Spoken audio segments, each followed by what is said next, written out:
कहानी की शुरुआत में हमें बताया जाता है कि हमारी दुनिया में इंसान और जादूगर एक साथ रहा करते थे, लेकिन एक दिन जादूगरों ने इंसानों से जंग छेड़ दी।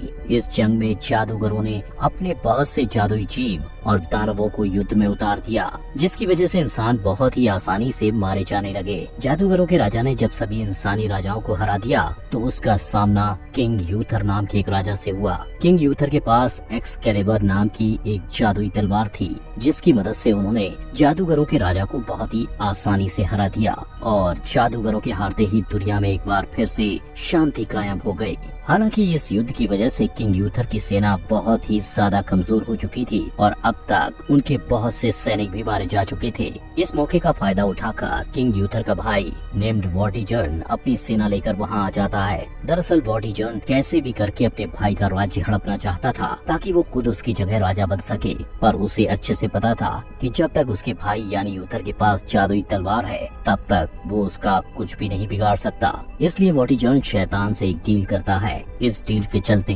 वॉर्टिजर्न अपनी पत्नी की हत्या करके उसे शैतान की बलि चढ़ा देता है। ये करते ही वो खुद एक शैतान यानी कि नाइट डीमन में बदल जाता है, जिसके पास इतनी शक्तियां थीं कि वो किंग यूथर को आसानी से हरा सकता था। लेकिन यूथर को इस बात का पहले ही पता चल चुका था कि उसका भाई एक शैतान में बदलकर उसे मारने आ रहा है। इस पर यूथर अपनी पत्नी और बेटे को लेकर वहाँ से भागने लगते हैं, लेकिन रास्ते में उनका सामना नाइट डीमन से हो जाता है, जो एक ही बार में यूथर की पत्नी को जान से मारने के बाद उसके बेटे को भी मारना चाहता था। पर उसके ऐसा कर पाने से पहले ही किंग यूथर अपने बेटे को एक नाव में बैठाकर दूर भेज देते हैं, जिसके बाद वो अपनी एक्सकैलिबर तलवार लेकर नाइट डीमन से फाइट करने लगते हैं। इसी के साथ ये सीन यहीं पर कट हो जाता है। फिर हमें कुछ सालों बाद का समय दिखाया जाता है, जहां हम ये जान पाते हैं कि किंग यूथर को डीमन नाइट ने मार दिया था, मगर उनका बेटा अब भी जिंदा होता है, क्योंकि वो नदी में बहते हुए लंदन सिटी की कुछ महिलाओं को मिल गया, जिन्होंने उसे ऑर्फन हाउस में भेज दिया। दूसरी तरफ वॉर्टिजर्न ने अपने भाई को मारने के बाद खुद को नया राजा बना लिया था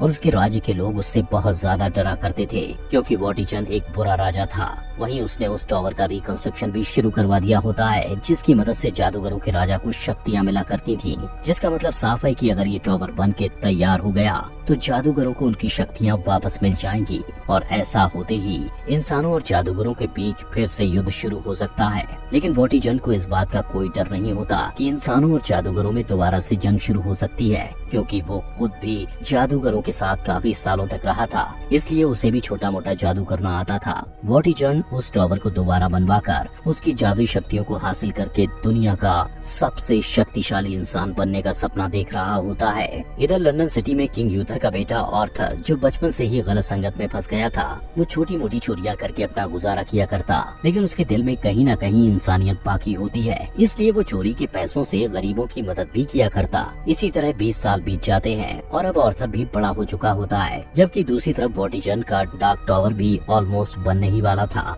इस टावर के बनने के चक्कर में उनके राज्य की एक नदी सूख जाती है। नदी का पानी सूखते ही वॉर्टिजर्न के सैनिकों को पत्थर की एक मूर्ति मिलती है, जिसमें तलवार कड़ी हुई थी। ये देखते ही वो सभी उस तलवार को निकालने की कोशिश करते हैं, लेकिन कोई भी उस तलवार को नहीं निकाल पाता, यहाँ तक कि वॉर्टिजर्न भी नहीं। तब वॉर्टिजर्न के आदेश पर आसपास के गांव और शहरों के लोगों को वहाँ बुलाया जाता है, ताकि वो लोग भी उस तलवार को निकालने की कोशिश करें, लेकिन अब तक कोई भी उस तलवार को निकालने में सफल नहीं हो पाया था। फिर एक दिन वॉर्टिजर्न के सैनिकों से आर्थर की बहस हो जाती है, इसलिए वो सैनिक आर्थर को बाकी अपराधियों के साथ पकड़कर उसे अपने राज्य ले आते हैं, जहां आर्थर को भी वो तलवार निकालने का ऑर्डर दिया जाता है। अब आर्थर जैसे ही उस तलवार को टच करता है, वैसे ही उसे कुछ विजन नजर आने लगते हैं, साथ ही साथ उसे अजीब सी शक्ति का एहसास भी हो रहा था। लेकिन इस सब के बावजूद वो उस तलवार को खींचकर पत्थर से बाहर निकाल लेता है। ये देख के सभी हैरान रह जाते हैं और वॉर्टिजर्न को भी समझ आ जाता है कि आर्थर ही किंग यूथर का बेटा है,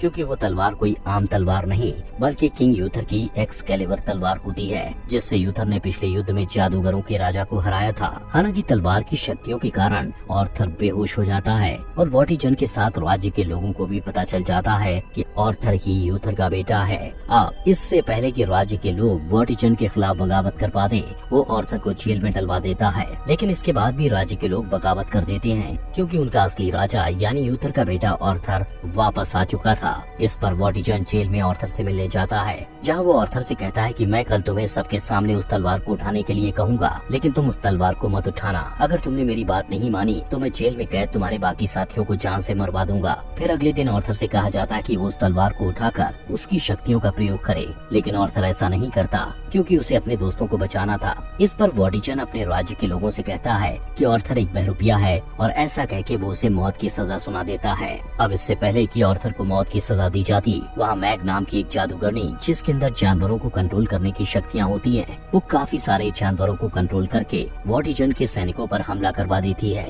तभी वहाँ यूथर के सबसे वफादार आदमी आकर आर्थर की जान बचा लेते हैं। वो सभी आर्थर को बचाकर अपने इलाके में ले जाते हैं, जहाँ आर्थर एक बार फिर उस तलवार को उठाता है, लेकिन ऐसा करने से वो दोबारा से बेहोश हो जाता है। यहाँ पर सभी लोगों ने आर्थर को अपना राजा मान लिया होता है, लेकिन आर्थर को इस बात पर विश्वास ही नहीं होता कि वो उनका राजा है। तब मैग उस तलवार पर अपनी जादुई शक्तियों का प्रयोग करके ये पता कर लेती है कि आर्थर के साथ बचपन में क्या हुआ था। साथ ही साथ उसे ये भी पता चल जाता है कि आर्थर अपनी पुरानी यादें भूल चुका है। वो उसकी यादें वापस लाने के लिए ये फैसला करती है कि वो उसे डार्कलैंड में भेजेगी, जहाँ जाकर आर्थर को सब याद आ जाएगा। आगे हम आर्थर को डार्कलैंड की ओर जाते हुए देखते हैं, जहाँ उसका सामना बहुत सारे मैजिकल क्रिएचर्स और सांपों से होता है, जिन्हें वो एक एक करके मारते हुए आखिर में उस टावर तक पहुंच जाता है, जहां जाने के लिए मैग ने उससे कहा था। वहां पहुंचते ही उसकी एक्सकैलिबर तलवार चमकने लगती है और उस तलवार के चमकते ही आर्थर को सब कुछ याद आ जाता है। अब हमें आर्थर के फ्लैशबैक में दिखाया जाता है कि उस दिन डेमन नाइट और यूथर के बीच हुई फाइट पे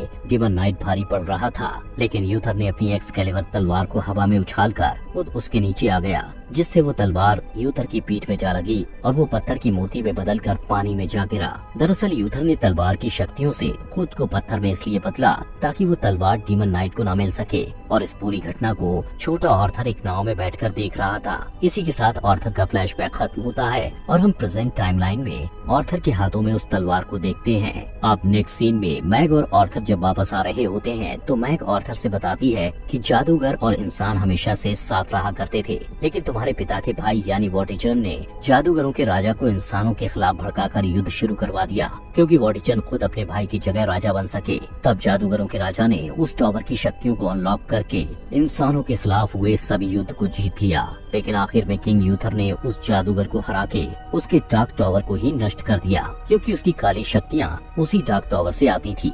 किंग यूथर इतने पर ही नहीं रुका, बल्कि उसने अपनी एक्सकैलिबर तलवार को अपने खून से जोड़ दिया, यानी अब वो तलवार उसके ही वंशज के लोग कंट्रोल कर पाएंगे।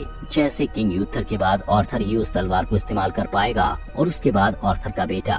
मैग आगे बताती है कि वॉर्टिजन उस डार्क टावर को और भी ज्यादा ऊंचा करवा रहा है, और वो टावर जितना ऊंचा होगा वॉर्टिजन की शक्तियाँ भी उतनी ही ज्यादा बढ़ती जाएंगी। इसलिए हमें समय रहते वॉर्टिजन को रोकना होगा, वरना बाद में उसे एक्सकैलिबर तलवार से भी नहीं रोका जा सकता।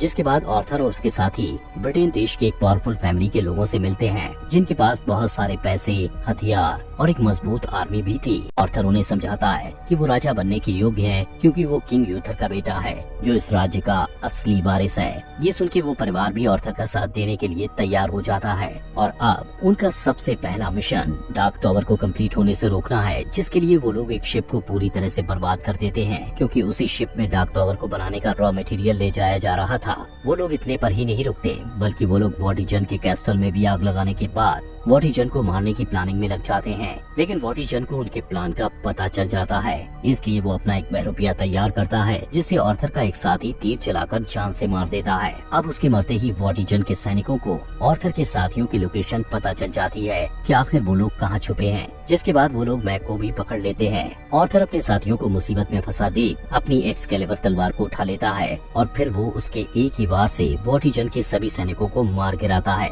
ये देखकर हम समझ पाते हैं कि उसकी तलवार में अनलिमिटेड पावर्स हैं। हालांकि इतने सारे लोगों को मारने के बाद आर्थर को बहुत दुख होता है, क्योंकि वो सैनिक तो सिर्फ अपने राजा का ऑर्डर फॉलो कर रहे थे और उनकी आर्थर से कोई पर्सनल दुश्मनी नहीं थी। इसी सब में वॉर्टिजन भी उसके एक साथी को जान से मार देता है, जिसके बाद आर्थर अपने बाकी साथियों को एक नाव से लेकर दूर चला जाता है। वो आगे जाकर अपनी तलवार को नदी में फेंक देता है, क्योंकि इस तलवार से हुई तबाही ने उसको बहुत सैड कर दिया था। तभी गॉडेस ऑफ रिवर नदी में आर्थर की तलवार को पकड़ के आर्थर को भी नदी में खींच लेती है। यहाँ वो आर्थर को भविष्य के विजन दिखाती है, जिसमें वो ये देखता है कि हर तरफ तबाही का मंजर है। इस विजन को दिखाने के बाद गॉडेस ऑफ रिवर उससे कहती है कि अगर तुमने वॉर्टिजन को नहीं हराया तो भविष्य की दुनिया का यही हाल होगा, इसलिए तुम एक सच्चे वॉरियर की तरह वॉर्टिजन से युद्ध करो और उसे हराकर दुनिया में शांति कायम करो। ये सुन के ऑर्थर दोबारा से अपनी तलवार उठा के जंगल की तरफ जाता है, जहाँ उसके साथी बताते हैं कि राज्य की जनता अब भी तुम्हें ही अपना राजा मानती है। पर उसी समय वॉटिजन की आर्मी का एक कमांडर ऑर्थर से बताता है कि मैग अब भी वॉटिजन के कब्जे में है,